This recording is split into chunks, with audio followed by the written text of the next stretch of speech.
Previously, before today, we would have worked on matching distance versus time graphs with stories. And today we're going to look at speed. So if you look at the value on your y-axis here, we're talking about speed today. So speed is how fast we're going.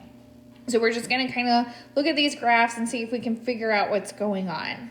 So I want you to look at the 4 graphs, and I want you to decide which ones, and there might be more than one, which graphs show the zombie not moving when they start.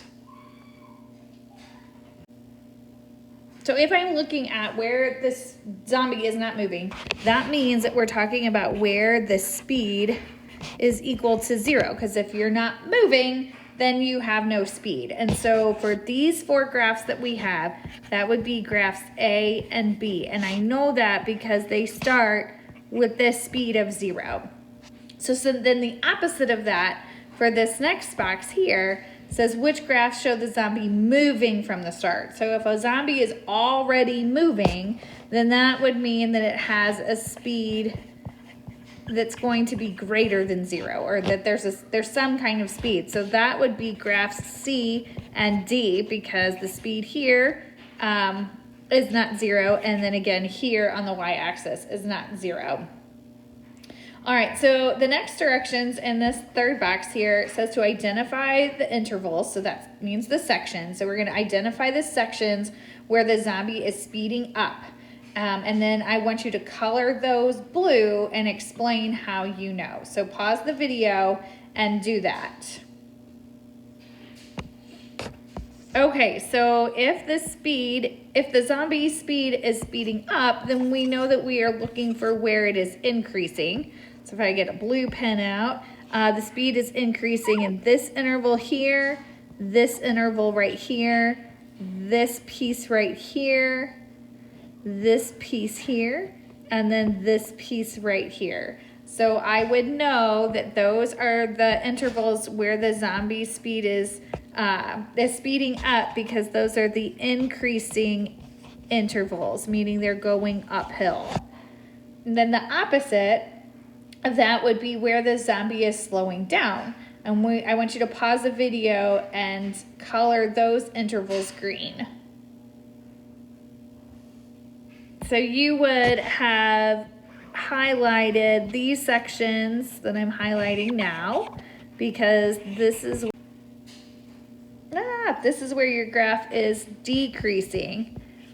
And so that would be where the zombie speed is slowing down. So then the next piece asks us to identify where the zombie is stopped. So if the zombie is stopped, that would mean that its speed is equal to 0. So that's when we're looking for the speed to be at the x-axis. So that would be this piece here and this piece down here. Those are the times where the speed is 0. And then very lastly, oh, I should have colored those orange. Well, it'll be okay. This last one is where the zombie speed is constant. So the zombie speed is constant when you have a completely horizontal piece, because its speed is not increasing, nor is it decreasing. So this would be a horizontal line.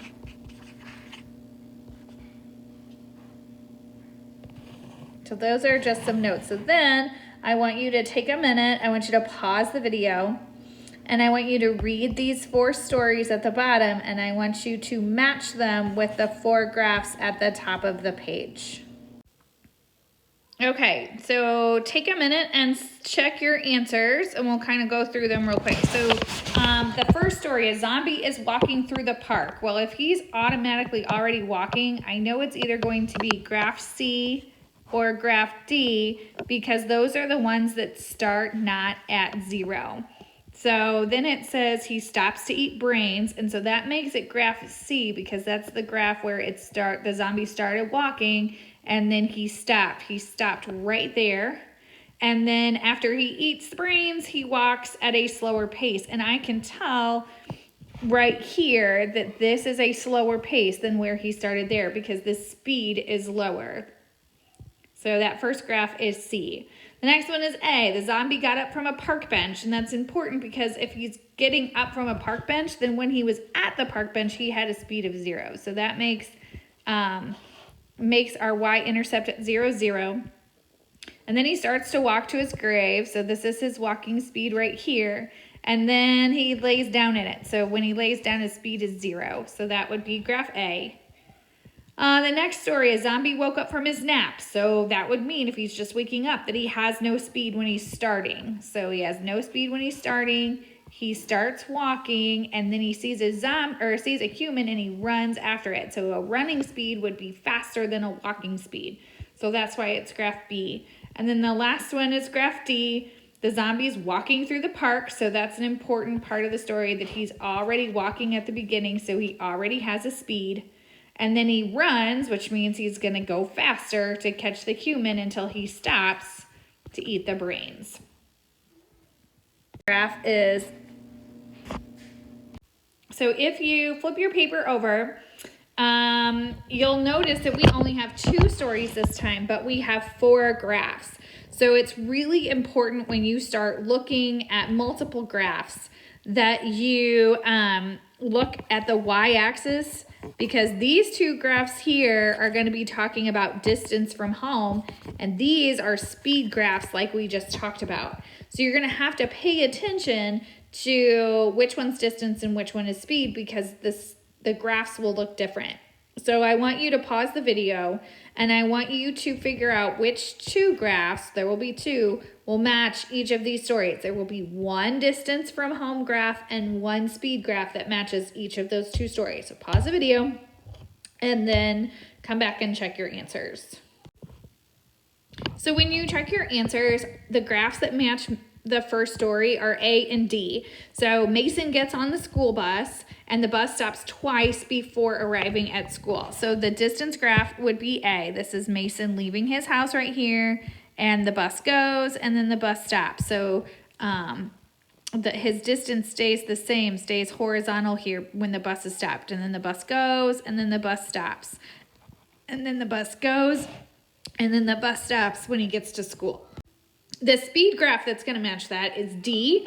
I felt like it was kind of hard to pick D for this story. I almost had to use more of a process of elimination when I read the other story. But one thing that I noticed about D is that the bus is stopped in these places. So stopped when Mason gets on the bus, and then the 2 times that the bus stops on the way to school. Maggie's story. So Maggie starts walking to school from home. She forgot her iPad, so she goes back home to get it. So I know right away that graph C is going to represent Maggie's distance because she goes back to her home right here and here. And what makes the speed graph easy to recognize with Maggie's is I can tell that she's going faster every single time she has to turn around from her home. So she had this speed when she was walking and then this speed when she was running. So this is a level 2 task to be able to match stories with their graphs. The level 3 piece of this unit is for me to give you the story and you to make the actual graph. So that's going to be what we practice the rest of the time today. But I'm going to help you kind of walk through what you might think about when you want to draw these graphs. So the first thing I'm going to just think about is a distance graph. So those are the graphs that we looked at before today. Okay, so if Joe is leaving his house, and I'm talking about distance from home, then he starts at 0, 0. Okay, so if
than the increasing, because he's walking here, but he's